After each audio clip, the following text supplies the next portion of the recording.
that I might lose. I must be in love. Well, I could probably spend a day talking to my guest about his experiences with Monty Python and the Bonzo Dog Doodah Band, but we're here at Beatlefest, so we're going to talk about his contribution as a Ruddle, Ron Nasty, a.k.a. Neil Innes. Welcome to Psycho Babble. So good to have you here. Now, again, for some of the audience, it's been 40 years. Let me explain the Ruddles from an American standpoint. We first became aware as a TV special in the late 70s called All You Need Is Cash. And it was the very first mockumentary. Yep. And pretty much a dead-on tribute to the Beatles. Well, and to this day, it holds the record for the lowest rated program on primetime. Are you serious? I'm deadly serious, and I'm immensely proud of it. That's great. Well, I guess that makes sense in that you targeted a specific audience. This was not broad family entertainment appeal. It was very much, it followed the Beatles legend. Yeah. And if you were in on the Beatles legend, you knew some of the jokes. But it was also very entertaining to someone who wasn't familiar, I think. It was of its time. Okay. I was making a television show with Eric Idle for the BBC called Rutland's Weekend Television. And Rutland is the smallest county in the UK.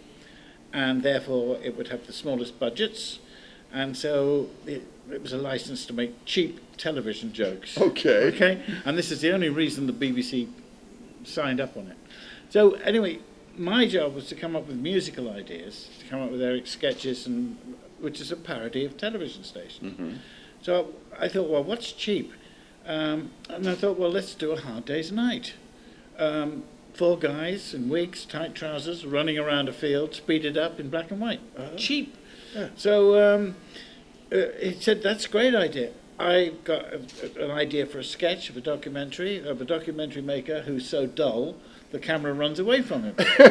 So we put these two things together. Uh-huh. Now, this had only just been done when the promoter who put the Beatles, took the Beatles to America in the first place, wanted to get them back together again. Okay. And he offering millions of dollars and all this kind of thing. So Lorne Michaels and NBC, Saturday Night Live, were running with the joke. They had George on the program, and Lorne with $3,000 in cash, saying, all this can be yours, George. Just get the boys back together again, you know. And George is acting. What? All of this for me? And Lorne says, well, no, you have to share it with the others. Maybe you don't have to tell Ringo, you know. These jokes, you know. So it actually followed on that, you know, when I asked Eric to host the show, and because, simply, he said he could get the Beatles back together for $300. And then finally they have to fess up at the end, you know. There's a bad phone line, we haven't got the Beatles, we got the Ruddles. So they showed the clip. Mm-hmm. And the mailbag was incredible. Everyone wanted to play they all wanted to play Beatles in the Sandpit. Okay. You know? Right. And so the money was there until we went off and we made the first mockumentary. Mm-hmm. And it was a labour of love. And everybody knew what to do because it was so topical and of its time. Yeah, well, and I saw an interview with Eric Idle about it, and he said, well, I understood that I needed like 10 or 14 Beatles songs, so I just had Neil Innes write 10 or 14 Beatles. Was it that simple that you just... No, that's Eric's spin. Okay. But I knew it. So they all got excited about doing the whole story. Everyone was, but I could hear it rumbling up the hill. Okay. You know, so I was sitting on a windowsill in the office in the NBC building, waiting for the moment they suddenly realised they're going to need more songs. Right. Who can we turn to? Yeah, and I said, Neil, can you write 20 more Russell songs by next Thursday lunchtime? Well, I'll try, you know. I'm not promising, but I kind of had an instinct that if I didn't listen to any Beatles songs at all, but relied entirely on my memory and put myself where I was when those songs came out, because, you know, the whole story, the signposts, you know, various things. And so I did that. And so by sort of just using my memory, not listening to the actual songs, I was able to sort of get my own spin on it, my own take on what life was there, what I was doing. The hardest songs to write were the kind of teenage romance things, Hold My Hand, or things like that.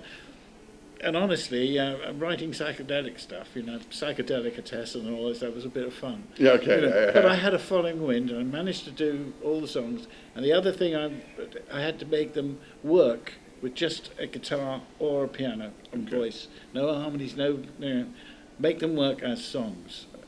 And then, once they were done, we could go in the studio and put all the production tricks and make it sound like. All right.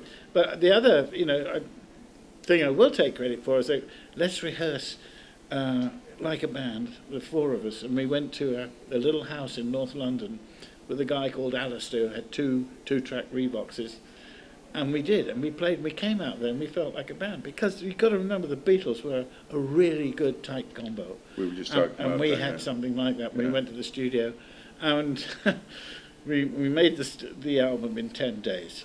The second one took even longer. Wow.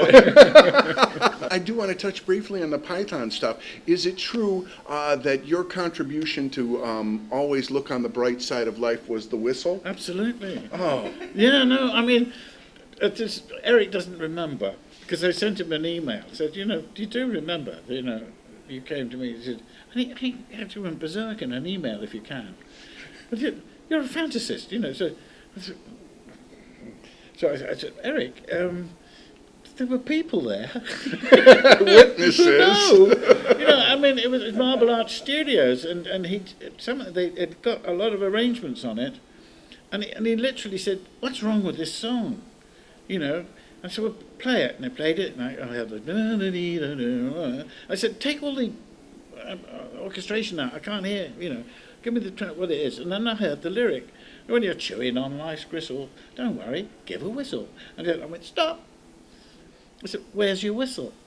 What do you mean? I said, well, look, just give me the backing track and your lead vocal. And I went down on my own, one microphone, put the cans on. Now, I just did it all the way to the end. And he's forgotten.